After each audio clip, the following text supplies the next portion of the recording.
Thank you so much for coming. We fully understand and appreciate the alliances we have with our countries, how important that is to public safety and national security in our countries.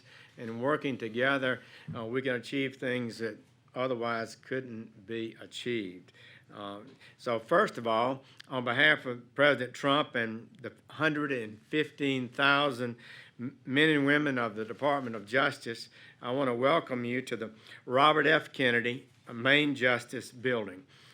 I understand that you've just come from the White House and you spent yesterday at Quantico and with the FBI.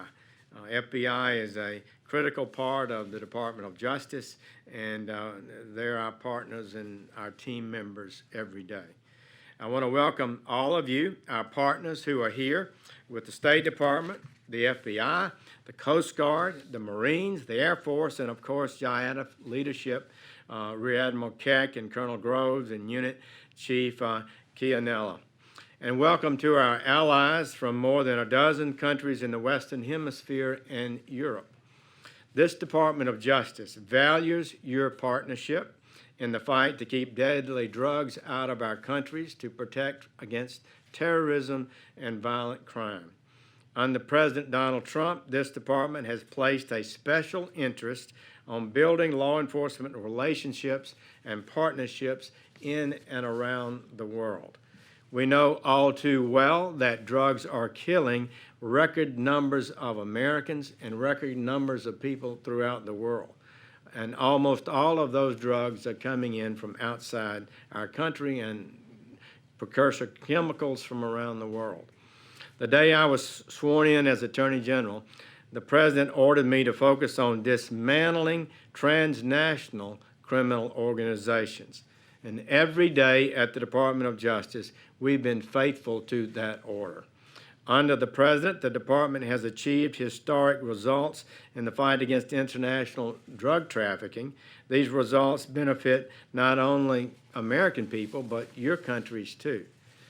These institutions, these organizations, these cartels threaten the very sovereignty of nation states. They're so powerful and so wealthy. Last summer, with the help of 8 of our allies, we dismantled the largest dark net marketplace in the history of the world.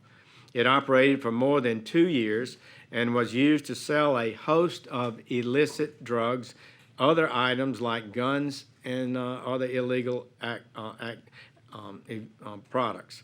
At one time, more than 40,000 vendors, people who were on that site selling these illegal items, were operating. They offered contraband for sale, and particularly drugs, and that site has been linked to many deaths, overdose drug deaths. Now this site has been totally taken down. In 2017, we tripled the number of federal fentanyl prosecutions at the federal level. Fentanyl is the killer drug. It's so compact, and the slightest error by the person who ingests it can result in death, and we're seeing record numbers of deaths in this country. 72,000 last year. About 40,000 of those deaths were directly related to fentanyl and other opioid products. In 2017, the Coast Guard seized record numbers of drugs, about 500,000 pounds worth about $6.1 billion. The Coast Guard also helped us arrest more than 600 alleged drug traffickers. Last October, for the first time, we indicted Chinese nationals for trafficking these synthetic drugs, usually fentanyl, in the United States. Last week, I announced a third case, a 43-count indictment against a drug trafficking organization based in Shanghai, China. I also announced charges against a married couple who we believe were one of the most prolific synthetic opioid fentanyl traffickers on the dark net in North America. I also announced that we had worked with our partners in Canada to help them indict a man we believe was the third most prolific dark net synthetic opioid dealer in North America. In 2017, Customs and Border Protection seized nearly twice as much cocaine at our borders as they seized just 3 years before. Many of your governments and the militaries in your countries have played a key role in these successes, a very key role in it. There's no doubt in my mind that what you have done has saved lives in your country and in our country. You do not want to see the addiction rates in your countries rise to the level of the addiction rates in the United States.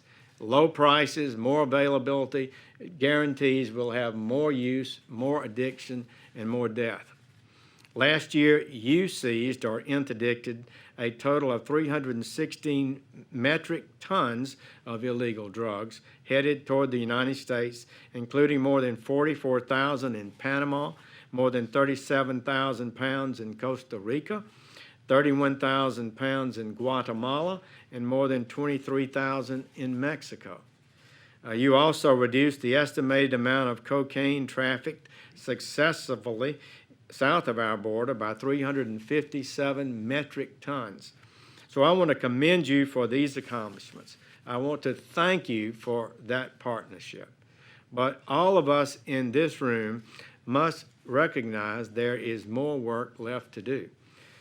And more than 2,300 metric tons of cocaine were delivered successfully last year south of our border. And so we need to continue to strengthen our military and law enforcement cooperation with your countries, with all our countries, and our allies around the world. Let me make one thing clear. The only time criminals care about borders is when they hide behind them. We cannot allow safe zones for criminals any more than we can for terrorists. It cannot be that a criminal can carry out a serious criminal activity and any number of crimes and then walk across a border and be home safe. We know that does not work.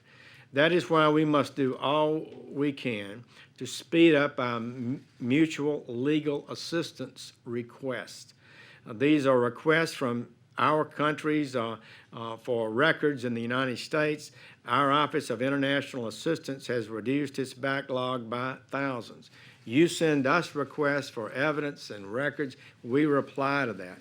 And we're working hard to reduce the time it takes for us to get you the information you need. And we also reduced our backlog, and it's a high priority of mine.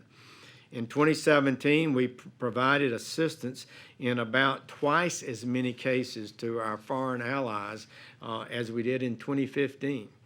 The number of requests has only been rising because crime knows no borders, and we've got to do a better job of working together to identify it and stop it. So I promised when I was appointed Attorney General that we were going to speed up support for you, and we've done so. Our goal is to set a good example by being more prompt, so I urge you and your countries to do the same. We need faster, more complete responses to inquiries all of us do around the world. And I challenge each of your countries to devote more resources to quickly and effectively reducing evidence backlogs too. So we're dramatically stepping up our actions against the cartels, the traffickers, the transnational criminal organizations, just like the President has ordered us to do. These violent outlaws, traffickers in death, corruptors of governments, are enemies of peace, security, public health, and prosperity throughout the whole Western Hemisphere. They are our enemies.